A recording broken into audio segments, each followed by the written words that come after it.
Hello there, my name is Ian, and welcome to my YouTube channel.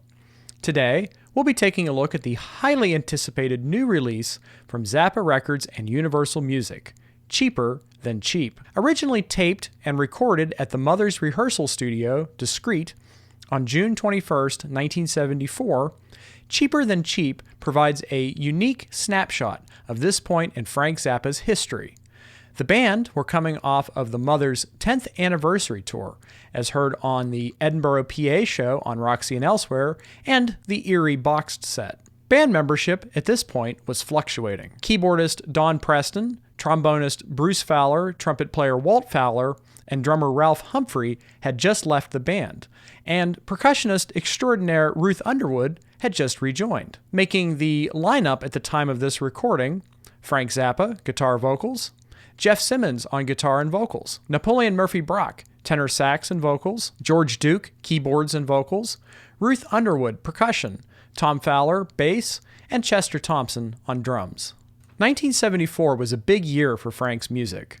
There were between 4 or 5 different touring lineups, depending on how you look at it, 2 classic albums released in the space of 12 months, Apostrophe and later Roxy and Elsewhere, the birth of Frank's son Ahmet, and Frank's first ever hit single in Don't Eat the Yellow Snow. This was underpinned by constant touring and recording and 2 attempted TV specials.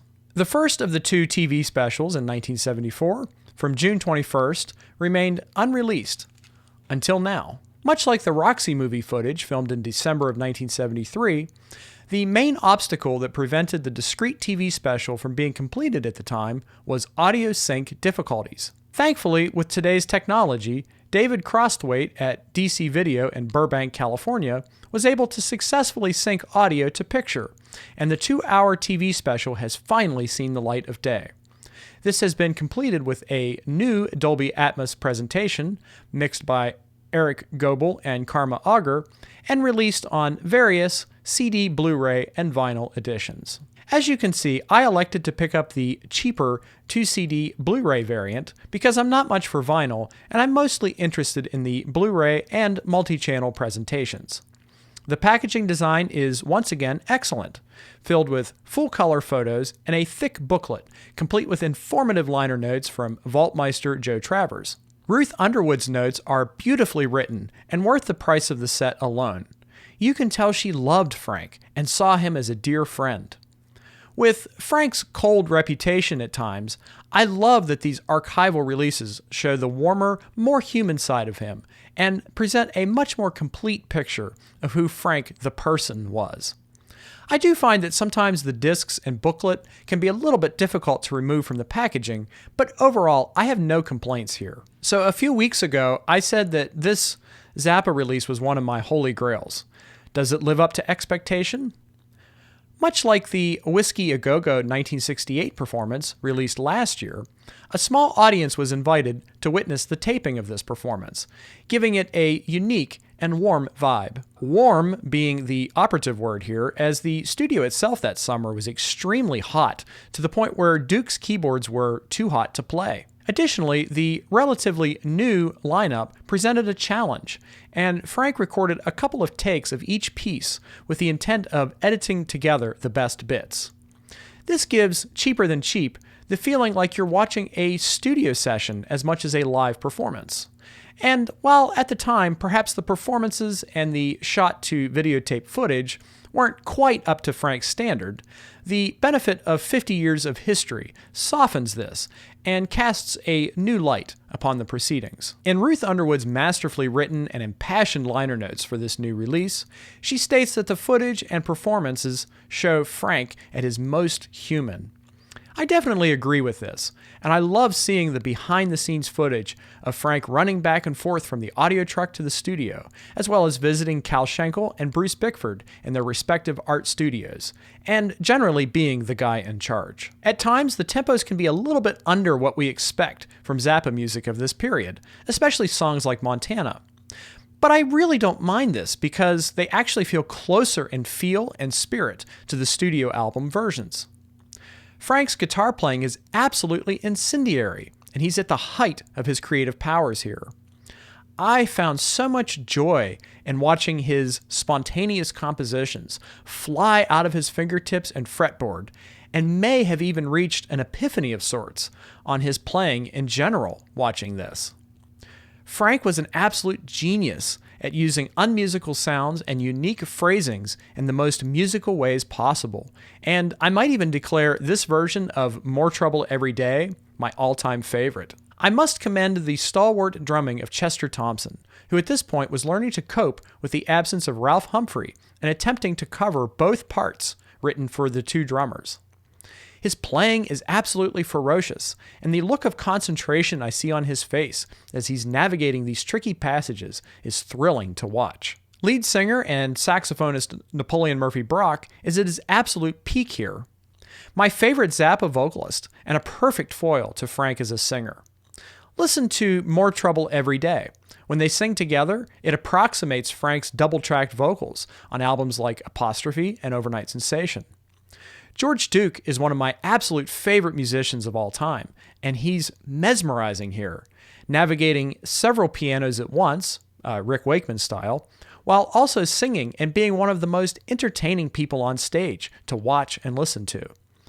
His improvisatory solo work is masterful, and the keyboard work that he brings balances Frank's lead work playing perfectly, making for a steady stream of breathtaking musical ideas. Duke is also a great vocal counterpoint to Napoleon Murphy Brock, and I absolutely love watching and listening to those two interact on stage. 23-year-old bassist Tom Fowler is underseen, as is the criminally underappreciated Jeff Simmons on guitar and vocals.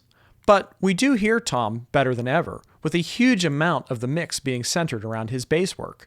And I think Jeff's rhythm guitar playing frees Frank up to be even more creative on guitar than usual. Of course, it is Ruth who steals the show for me as always. Despite the fact that she was relearning her parts and figuring out her new place within this group, you could never tell from simply watching and listening.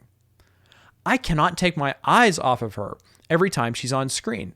Her arms are a blur, and she navigates these impossible Zappa charts with a bright smile. Most of all, what I enjoy beyond the high degree of musical excellence is the sense of camaraderie between musicians and audience alike. The invited audience situation makes for an intimate experience between spectator and performer, and a strong sense of community. I love watching the young woman in the front, who seems quite enamored with Napoleon Murphy Brock, and she joins Brock and dances with him during the ending song, Camarillo Brillo. The set list here is incredible, full of memorable favorites like Cosmic Debris, Inca Roads, Dog Meat, and the Oh No Orange County Suite, next to rarities like Wowie Zowie, Apostrophe, and bonus selection Time is Money. Even the songs we've heard a million times like Redunzel, Dupree's Paradise, and Camarillo Brillo are unique and engaging versions that stand out among the rest to me. No two Frank Zappa shows were alike, and like a good cup of coffee, I never get sick of the truly good and enduring things in life. I would like to give a particular nod to the second half of the concert as being my favorite. It's really great to hear older songs in their 10th anniversary tour arrangements like How Could I Be Such a Fool, I'm Not Satisfied, and Wowie Zowie. However, it's Let's Make the Water Turn Black that I find the most unique. I don't recall ever hearing this exact arrangement before, and it's a really, really good one. Wonderful singing from Napoleon and a fantastic Frank guitar solo to top it all off. So let's talk about the sound quality. Recorded by Frank's engineer Kerry McNabb on two 16-track machines, the recording quality is simply immaculate. Some listeners have complained that it's a little bit compressed. I can hear that, but what you do hear is Frank instructing Kerry at the beginning of this show to add more compression to this and that. So I think that compression may have been simply baked into the tracks. The audio mixes by Eric Goebel and Karma Auger are presented in optional stereo, 5.1, and Dolby Atmos, and they sound great. The 5.1 is maybe a tiny bit louder to my ears than the stereo or Atmos presentations, but all mixes particularly sound phenomenal, turned up loud. I hear so much finer detail in Frank's guitar performances especially, but everything from Chester's hefty panning tom rolls to the wind instruments like Brock's flutes as well as the vocals, and Ruth's subtle percussion parts are clear and easily discernible. Sometimes, admittedly, the cymbals get a little bit lost and can be nondescript, but I suspect this may be the recording environment to blame. Tom Fowler's bass is particularly present in all mixes here, which could take some getting used to, but it does help to make these mixes punchy and dynamic. Unfortunately, the multi-channel mixes aren't the most immersive to my ears, and tend to lean a little bit front-heavy, with the rear channels mostly reserved for venue ambience, and to be honest, there really isn't much in this environment. In that sense, it reminds me a lot of the Roxy movie presentation, but I do think that the front, left, and right, center, and height channels are well utilized, and it provides the mixes a lot of discrete clarity, without sacrificing the glue that a stereo mix provides. Sometimes you do get some reverb effects trailing toward the back, which I like and appreciate, but I would have liked the multi-channel mixes better with a little bit more emphasis on immersion. Video quality is about what you'd expect from a 50-year-old videotape. It's not extremely high def like a 35mm film shoot would be, and sometimes the lighting makes details tough to see. There's not really much that can be done here, but at least the production team was wise enough to present it in its proper aspect ratio without distracting zooming or cropping. I think the video looks the best it can, but certainly don't expect Blu-ray quality, as the source will simply not allow for it. The main reason that this was released on Blu-ray was because DVDs don't support Dolby Atmos. In summary, we Zappa fans are spoiled and lucky to have this great stream of releases and rarities coming at us.